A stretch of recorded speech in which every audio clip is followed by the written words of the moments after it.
before this video starts, what I want you to do really quick is think very, very, very carefully. Think of a band, or 2, or 5, that you know of, right? And replace one word in that band's name with the word moist.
Hey, what's going on, guys? I'm Chris, and this is Regular Guy Training. Today, I have with you the Gen 5 Glock19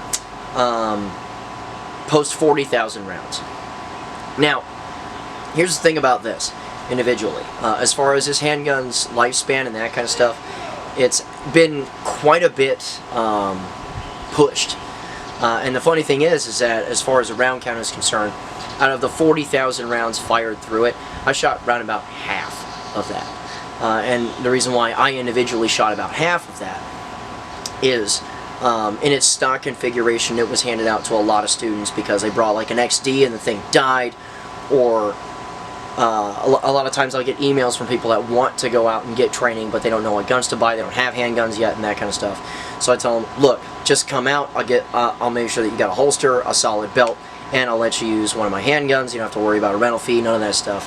Because the knowledge is what helps you build those personal preferences in the first place versus just trying to guess, right?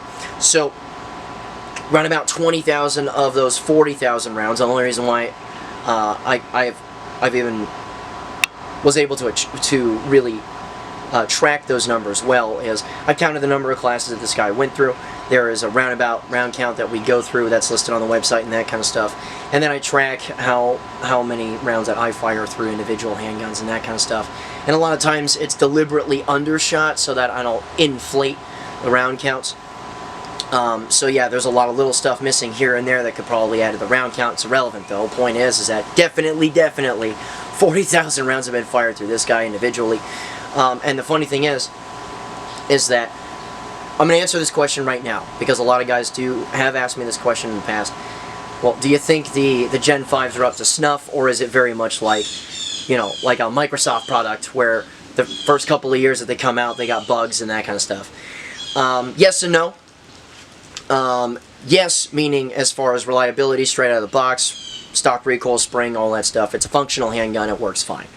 As far as bugs, there are little things that people got annoyed about, like this toe that was cut out front, that a lot of people were really just not a fan of. It's caught me a little bit here and there on like reloads and that kind of thing, but I haven't really found a huge issue with reloading the handgun. Most of the time if I botch a reload, it's because I botched the whole reload instead of something as small as like a toe, which really is not that significant. Guys with larger hands get bit on like Glock19 frames because it stabs them in the pinky a little bit, so it's a little of an annoyance factor for them more than anything else. But has there been reliable through the whole process? Yeah.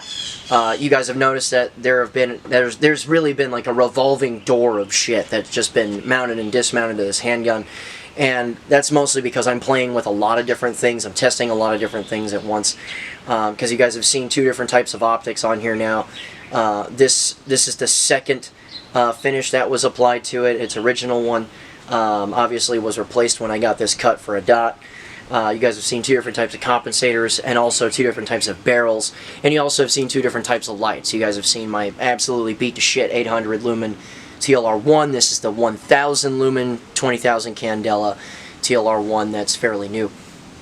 So it's played host to a lot of different things. Oh, and there's a skimmer in this now, mostly because I like the skimmer, and there are a couple of reasons why, but that's a separate video in and of itself.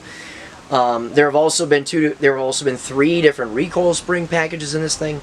Stock 15 pound with a stainless steel guide rod and 15 pound with a tungsten guide rod in here. And this is mostly to play a little bit with reducing a little bit of that return bounce, trying to get this as flat shooting as possible, because flat shooting handguns are better shooting handguns, my personal opinion. And I'm playing with those more than anything else. I'm looking at longevity of the parts and see if it's actually worth it versus just dealing with the stock recoil spring that happens to be a little oversprung in my mind, because there's a little bit of return bounce when the slide goes forward. But other than that, though, is it functional straight out of the box? Yeah, it absolutely is. A whole bunch of different students have come through and used it in a stock configuration, and it works just fine. As far as the slight differences in the parts and that kind of stuff, and what makes them more or less incompatible with Gen 4 stuff, I find that annoying, but there was a purposeful upgrade toward it and made everything just a little bit smoother as far as like trigger press and that kind of stuff is concerned with what it comes with out of the box. So that runs just fine. And that really is more or less very Glock-esque. It's a Toyota Corolla. It's made to be not very eventful as far as the eye test is concerned, and just to run, and run with very little backup maintenance and that kind of stuff that you have to take over as far as replacing parts and everything else. As far as replacement part history, there was not a whole lot that I needed to do. There was just stuff that I did, because again, this thing played host to a lot of different things that I mounted up to it. Now, for a long time though, this thing was sort of mothballed for my personal use, and there is sort of a reason why students ended up using it a lot versus myself. Now, there are a couple of minor differences in this that I generally don't like. And the first thing is this slide lock or release lever, or whatever people want to fucking use, it does both jobs. The issue that I do have with the Gen 5s is that unlike the Gen 4s, the Gen 4s have a more flush slide lock lever to them, which is why I can shoot those right-handed and be totally fine with more aggressive posture on the hands and that kind of thing. With the Gen 5s though, I was running into issues early on with just where I was placing my hands and just being completely incapable of getting the thing locked to the rear on the last shot fired. And that's sort of an issue to me, mostly because I want the handgun to function as designed. Now, over time, I did change up my posture on the handguns using the side of the frame here, and the takedown lever more or less is a baseline to slide into so I can avoid that slide lock lever completely, and more or less that problem has disappeared. Every once in a while it does come back, especially if I shoot Gen 4 handguns first and I'm like, I can get like super aggressive now. And that problem will persist for a little bit and then it'll come back down.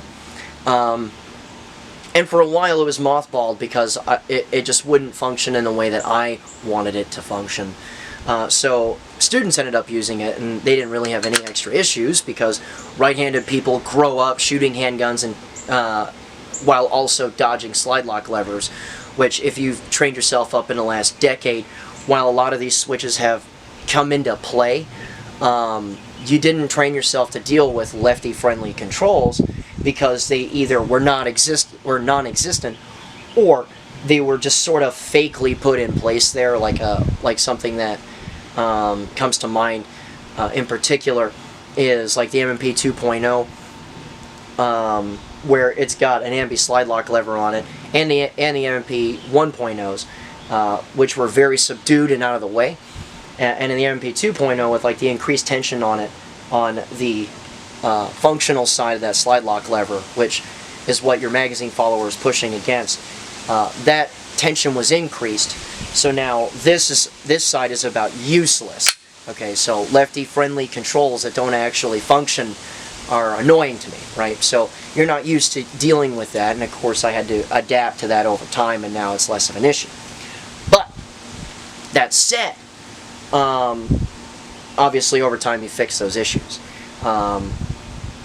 So students use this for half of its life cycle, like I said. But once I got over this issue, and once I was able to get it to reliably lock to the rear as far as slide lock is concerned on the last shot fired, okay, cool, now I'm using it a lot more. Now that I'm using it a lot more, it started playing host to a lot of other stuff. Far as what has been added to this, okay, 2 different dots, Haley skimmer trigger, 3 different recoil spring assemblies, 2 different finishes, 3 different barrels, the stock one primary machine and Parker Mountain, and I say primary machine with an asterisk because their compensator was on board, but they don't sell a Glock barrel. They actually go to Lone Wolf distributors, their Alpha Wolf barrel for that. So, you know, that is what it is. Reviews on pretty much all this stuff are coming eventually. And it's done very well. Me personally, I really do like the Haley skimmer trigger, although there are a couple of things that I can talk about as far as that's concerned, and we will over time. But other than that, though, I mean, as far as internal components and that kind of stuff for the slide, virtually unchanged, unless I was playing with something. And for the longest time, I was running around with a stock Glock trigger in there. I played with Apex for a little bit. I'm not a big fan of the shoe on a lot of Apex triggers. This would be the shoe. You know, other people like their triggers and that kind of stuff, but I'm not that big of a fan as far as the shoe is concerned. But as you can see, it's got its own history of just stuff, you know, being bolted and unbolted to it. Throughout that time, though, it's been very pleasant, pretty much across the board. I haven't had any issues with anything, really. As far as a handgun is concerned, I could have just left this stock and just went from there, and it would have been totally fine. Because for 20,000 rounds, I was basically, you know, it's jive. Like, it was doing totally fine for a very long time. And really anything other than that is a wash, really. Now, the Gen 5 guns have evolved quite a bit since then. Like new production Glock 17 MOSs, for instance, a buddy of mine just got one and it doesn't have this toe cut out there. That's totally fine. Their Glock 34s don't have that. The 45 is out, and a lot of people really like that. The 19X is out, and a lot of people like that, and their Gen 5 pattern with the cuts up front and all that other stuff. So it seems that as things went along, they took input from customers, and they touched things up a little bit to be a little less annoying for guys that are buying their guns, which is good. So really, other than that, for those of you that are on the fence thinking about what's what with the Gen 5 Glocks, are they proven yet? You know, all of that stuff, I wouldn't have a question as to whether or not they are. They work fine. And here's how I base this, right? My Gen 4 Glock19 has 64,000 rounds on it right now. And that's a little bit of an undershoot because there were a lot of little things that it was used for here and there that I don't count. It's got 64,000 rounds on it for sure. And it's totally fine, right? But the thing about that is it's real loose now because it's got 64,000 rounds on it. But it has stacked those rounds up since 2012, right? That's 8 years ago. This guy has about 2/3 that round count, but it was stacked up over the course of like 2.5 years, right? So under a much shorter time frame, it's stacked up very similar to, well, not similar to, 2/3 of that round count, which was much more gradual on the Gen 4 handgun that's got like 8 billion rounds on it right now. And the thing is that it's nice and loose too, and you can see it. It's real loose, right? And I mean, you can tell it's a very well used handgun, but throughout that time, through all that extra abuse and all of that, because that's very high volume. That's very high volume stuff. It just continues to do whatever you ask it to do. So eventually I'm gonna kill this slide. Eventually I'm gonna snap frames and that kind of stuff. But I do want to carry both of those guns forward from here and see what becomes of them. See what it takes to kill them. The Gen 4 is, we're going to see when that slide dies, right? And we're going to see when this one dies and sort of compare them between time frames and that kind of stuff. So there's that. Now, going forward from here, would I recommend a Gen 5 Glock to somebody? Yeah, of course. It's not really, there isn't really that much of a big deal to deal with as far as just the changes between the two and that kind of stuff. However, there is a little bit of a preference thing here. Me personally, I'm probably going back to the Gen 4 Glocks, mostly because I can get this reload done with my index finger and not have rolling issues and that kind of stuff. And as far as speed is concerned, I've noticed that as far as a shot timer and that kind of thing, that I only suffer a very minimal speed penalty versus you know, just getting it done here. But the thing is that even still, even with modified grip and approach and that kind of stuff, every once in a while I do run into slide lock issues with this, and it isn't exactly something that I'm personally like that fond of, right? So I'm probably going to end up going back to Gen 4 guns so that it locks to the rear every single time, so that my own body is less likely to get in the way, especially if I'm trying to run the gun really hard. And as far as running the gun really hard is concerned, I can get a higher, really aggressive grip on it, because while it's not super hard to control 9mm handguns, especially with all the friggin' doodads and stuff in place, I do like having just that little bit more dominance in there, getting the gun as flat as humanly possible, that kind of thing. So me personally, I'm probably going to go back to the Gen 4 guns. Further from that, though, would I stop somebody from getting a Gen 5 handgun? No, of course not. I recognize that my preferences are my preferences, and that's really it. But that's really more of a lefty kind of thing, where I just don't have to be disciplined on the slide lock lever and where my hands are and that kind of stuff. I could just be aggressive and ridiculous with it. So as a primary carry implement, I'm probably going back to the Gen 4 guns, but you know, it's me individually. And then again, like gun guys do, one day I could decide that I'm bored and change my opinion on a whim and that kind of stuff. And as you know, by the way, yes, I'm still fond of the P10C.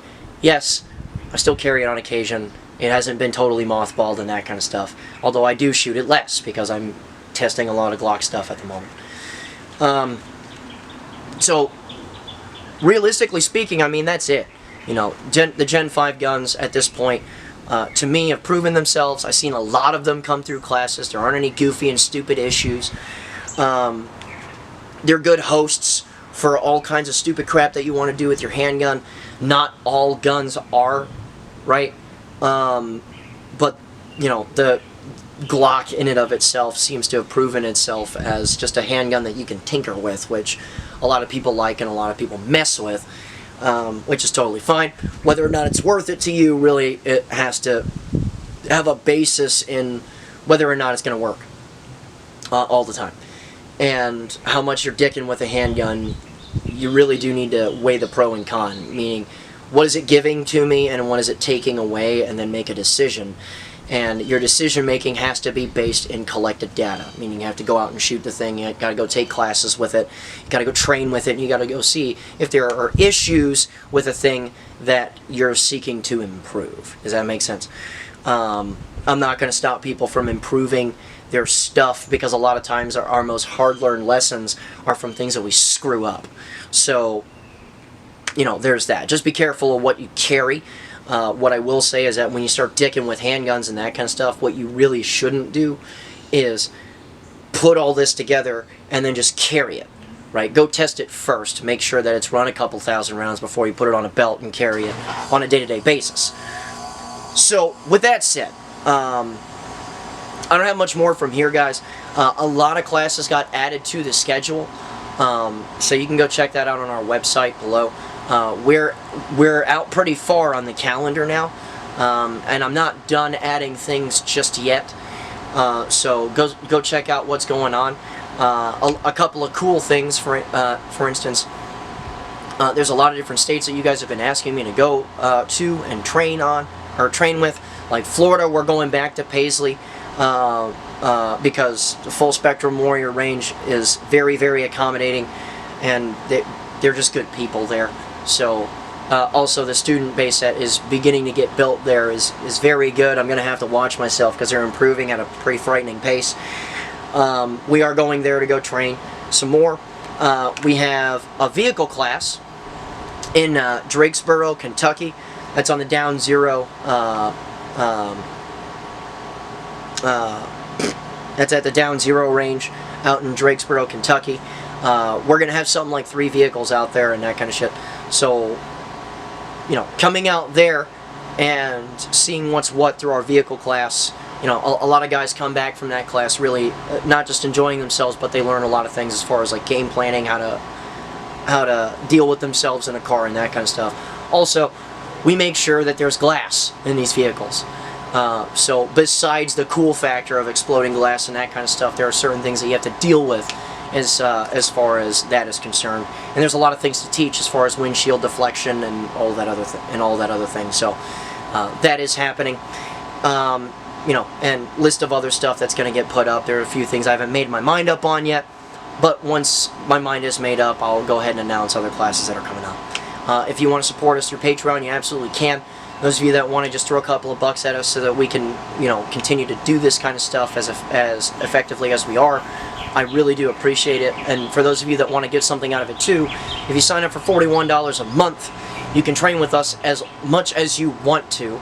All it really takes after signing up is, you know, send me an email, I verify you, and then I place you on a roster for a class you want to take, provided that class isn't sold out.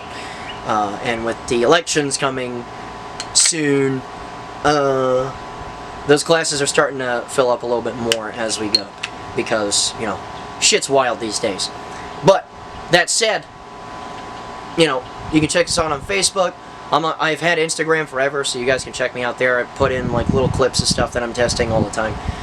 And yeah, I think I'm done with the plugs. Oh, we sell patches now too. So if you want your little rooms to go patch, you know, you can go get it there. But I'm done with the plugs. Remember, guys, regular guy's firearm is the last defense against tyranny. Be easy.